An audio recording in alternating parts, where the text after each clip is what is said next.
ধরুন আপনি সিলেটের কোনো একটা বড় হোটেলের লবিতে বসে আছেন। আপনার পাশে একজন ফোনে কথা বলছেন। দেখতে একদম আমাদের মতোই, কিন্তু কথা বলার ভঙ্গি আর উচ্চারণ নিখুঁত ব্রিটিশ। এই দৃশ্যটাই কিন্তু একটা বড় প্রশ্ন তুলে দেয়। কিভাবে বাংলাদেশের একটা জেলা আর প্রায় ৫,০০০ মাইল দূরের একটা শহর একে অপরের সেকেন্ড হোম বা দ্বিতীয় বাড়ি হয়ে উঠল? চলুন আজ এই অবিশ্বাস্য সম্পর্কের গোড়ার কথাটা জেনে আসি। কথাটা শুনে একটু চমকে যাওয়ার মতোই, তাই না? যে ঢাকার চেয়েও লন্ডন নাকি সিলেটের বেশি কাছের। কিন্তু এটাই বাস্তবতা। আর এই একটা বাক্যই যেন পুরো রহস্যটা আমাদের সামনে তুলে ধরে। এর উত্তরটা খুঁজতে হলে কিন্তু আমাদের প্রায় ২০০ বছরের একটা লম্বা আর বেশ ইন্টারেস্টিং ইতিহাসে ডুব দিতে হবে। এই যে মানুষগুলোর কথা বললাম, এরাই কিন্তু সিলেটে খুব পরিচিত একটা নামে পরিচিত, লন্ডনী।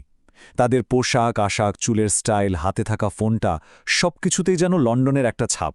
মানে এই কানেকশনটা শুধু কাগজে কলমে বা ইতিহাসের পাতায় না, এটা একদম জলজান্ত, মানুষের প্রতিদিনের জীবনে আর পরিচয় মিশে আছে। তো আসল প্রশ্নটা হলো কিভাবে ৫,০০০ মাইলের এই বিশাল দূরত্ব ঘুচে গেল? কিভাবে দুটো আলাদা মহাদেশের সংস্কৃতি এভাবে মিলেমিশে একাকার হয়ে গেল? চলুন এর উত্তর খুঁজতে একদম শুরু থেকে শুরু করা যাক। আমাদের গল্পের প্রথম পর্ব, জাহাজ থেকে তীরে। হ্যাঁ, এই পুরো সম্পর্কের শুরুটা কিন্তু হয়েছিল কিছু সাহসী মানুষের হাত ধরে, যারা উত্তাল সাগর পাড়ি দিয়ে প্রথম লন্ডনের মাটিতে পা রেখেছিলেন। এই মানুষগুলোই ইতিহাসে পরিচিত লস্কর নামে, মানে সাউথ এশিয়া থেকে আসা নাবিক, যাদের বেশিরভাগই ছিলেন সিলেটের। ব্রিটিশ জাহাজে কাজ করার একটা স্বপ্ন ছিল তাদের, আর সিলেটের নদী ঘেরা জীবন হয়তো তাদের রক্তেই মিশিয়ে দিয়েছিল সাগরের প্রতি এক অদম্য টান। সত্যি বলতে এই লস্কররাই কিন্তু সিলেট আর লন্ডনের মধ্যে প্রথম সেতুটা তৈরি করেছিলেন। তবে এই যে যাওয়াটা, এটা কিন্তু একদিনে বা এক বছরে হয়নি। এটা হয়েছিল কয়েকটা বড় বড় ঢেউয়ে। শুরুটা হলো লস্করদের দিয়ে। তারপর বিশ্বযুদ্ধের সময় নাবিকের চাহিদা বাড়ল, আরও অনেকে গেলেন। আর আসল বুমটা হলো ৫০ আর ৬০-এর দশকে।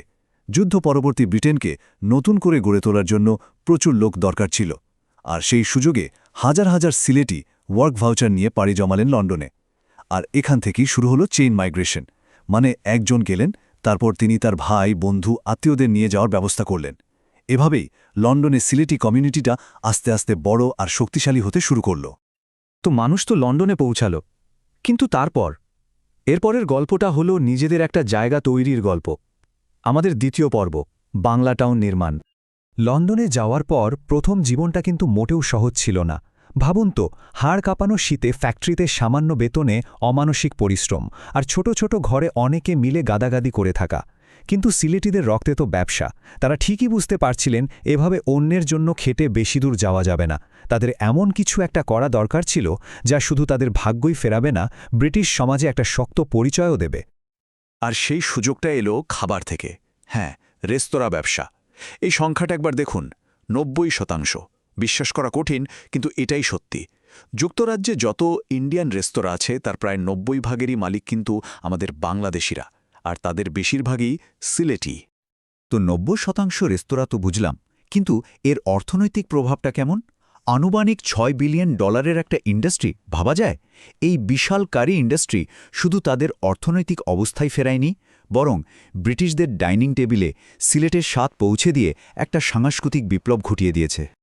এই প্রভাবটা এতটাই শক্তিশালী ছিল যে ২০০১ সালে ইস্ট লন্ডনের একটা গোটা এলাকার নাম অফিসিয়ালি বদলে রাখা হলো স্পিটালফিল্ডস অ্যান্ড বাংলা টাউন।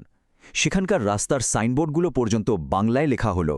এটা ছিল লন্ডনের শামুম বুকে এক টুকরো সিলেটের একটা পার্মানেন্ট ঠিকানা হয়ে যাওয়ার মতো ব্যাপার। তো একদিকে লন্ডনে তারা নিজেদের জায়গা পাকা করল, কিন্তু সিলেটের সাথে যোগাযোগটা কি কমে গেল? একদমই না। আর এটাই আমাদের তৃতীয় পর্ব, দুই জগতেই বসবাস। কারণ এই সম্পর্কটা কোনো ওয়ান ওয়ে ট্রাফিক না, এটা একটা টু ওয়ে স্ট্রিট। দেখুন ব্যাপারটা কেমন। লন্ডন থেকে সিলেটে কি আসছে? আসছে বিলিয়ন বিলিয়ন ডলারের রেমিটেন্স। সেই টাকায় সিলেটে তৈরি হচ্ছে বিশাল বিশাল বাড়ি, নতুন নতুন ব্যবসা। আর সিলেট থেকে লন্ডনে কি যাচ্ছে? যাচ্ছে মানুষ, তাদের শ্রম, তাদের উদ্যোগ, আর যাচ্ছে আমাদের সেই অসাধারণ সব খাবারের ঐতিহ্য। দুটোই দুই দিক থেকে লাভবান হচ্ছে। লন্ডনে সফল হওয়ার মানেই কিন্তু দেশে একটা অন্য রকম স্ট্যাটাস। এই যে লন্ডনী পরিচয়, এটা তাদের জন্য খুব গর্বের। দেশে ছুটিতে এসে তারা নিজেদের লাইফস্টাইল, সাফল্য এগুলো তুলে ধরেন। আর স্বাভাবিকভাবেই এটা দেখে দেশের তরুণদের মধ্যেও লন্ডনে যাওয়ার স্বপ্নটা আরও ডানা মেলে। আজকে যদি সিলেটের গ্রামগুলোতে যাওয়া যায় দেখবেন গ্রামের ভেতরেই মাথা উঁচু করে দাঁড়িয়ে আছে সারি সারি আধুনিক ডিজাইনের সব বাড়ি। এগুলোকে শুধু বাড়ি বললে ভুল হবে, এগুলো আসলে এক একটা পরিবারের বিদেশের মাটিতে করা বছরের পর বছরের পরিশ্রম, ত্যাগ আর সাফল্যের জীবন্ত প্রমাণ। এত কিছুর পর একটা খুব জরুরি প্রশ্ন আসে, পরিচয়ের প্রশ্ন। একজন ব্রিটিশ সিলেটি নিজেকে আসলে কি ভাবেন? সিলেটি, ব্রিটিশ নাকি বাংলাদেশি? আমাদের চতুর্থ পর্ব এই পরিচয় নিয়েই। আর এখানেই কিন্তু সেকেন্ড হোম হওয়ার আসল রহস্যটা লুকিয়ে আছে। এই সংখ্যাটা দেখুন, ৯৫%। এটা কিন্তু বিশাল একটা ব্যাপার। ইউকেতে যত বাংলাদেশি কমিউনিটি আছে তার প্রায় ৯৫%ই হল সিলেটি। আর এই কারণেই অনেক সময় ব্রিটিশ বাংলাদেশি আর ব্রিটিশ সিলেটি এই দুটো পরিচয় প্রায় একই রকম হয়ে গেছে। এই চারটা দেখলে বিষয়টা আরও পরিষ্কার হবে। মাত্র কয়েক দশকে কমিউনিটি গ্রোথটা খেয়াল করুন। ১৯৫১ সালে মাত্র ২,০০০, আর ২০২১-এ সেটা বেড়ে দাঁড়িয়েছে প্রায় ৬.৫ লাখের। তো এত বড় একটা কমিউনিটি যখন এক জায়গায় থাকে, তারা তো নিজেদের আলাদা সাংস্কৃতিক পরিচয়টা ধরে রাখতে চাইবেই, তাই না? দ্বিতীয় প্রজন্মের একজন, মানে যার জন্ম এবং বেড়ে ওঠা লন্ডনে, তার এই কথাটা শুনুন। কথাটা কিন্তু খুব গভীর। তাদের কাছে বাংলাদেশ হয়তো পাসপোর্টের একটা নাম, কিন্তু সিলেট হলো তাদের শেকড়, তাদের দাদা দাদির বাড়ি। এই যে একটা ব্যক্তিগত টান, এটাই তাদের পরিচয়ের সবচেয়ে বড় অংশ হয়ে দাঁড়ায়। সমাজবিজ্ঞানীরা এই ব্যাপারটাকে বলেন কন্টেস্টেড ন্যাশনালিজম। কঠিন শোনালেও ব্যাপারটা সহজ। মানে হল, যখন একটা আঞ্চলিক পরিচয়, যেমন সিলেটি, সেটা জাতীয় পরিচয় মানে বাংলাদেশির থেকেও বড় বা শক্তিশালী হয়ে ওঠে। আর দেশের বাইরে থাকলে শেকড়ের প্রতি এই টানটা প্রায়ই আরও বেড়ে যায়।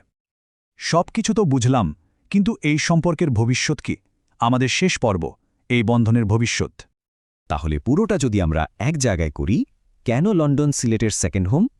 কারণটা হল সেই লস্করদের রেখে যাওয়া লিগ্যাসি, কয়েক দশক ধরে চলা চেইন মাইগ্রেশন, রেস্তোরাঁ ব্যবসার সেই অবিশ্বাস্য সাফল্য, সিলেট আর লন্ডনের মধ্যেকার শক্তিশালী অর্থনৈতিক আর পারিবারিক যোগাযোগ, আর সবকিছুর উপরে ওই তীব্র সিলেটি পরিচয়বোধ। কিন্তু একটা প্রশ্ন কিন্তু থেকেই যায়, নতুন প্রজন্ম, মানে থার্ড বা ফোর্থ জেনারেশন, যারা লন্ডনেই জন্মেছে, বড় হয়েছে, তারাও কি তাদের বাবা দাদার মতো সিলেটের জন্য একই রকম টান অনুভব করবে? নাকি সময়ের সাথে সাথে এই সেকেন্ড হোম ব্যাপারটা শুধু একটা গল্প হয়েই থেকে যাবে?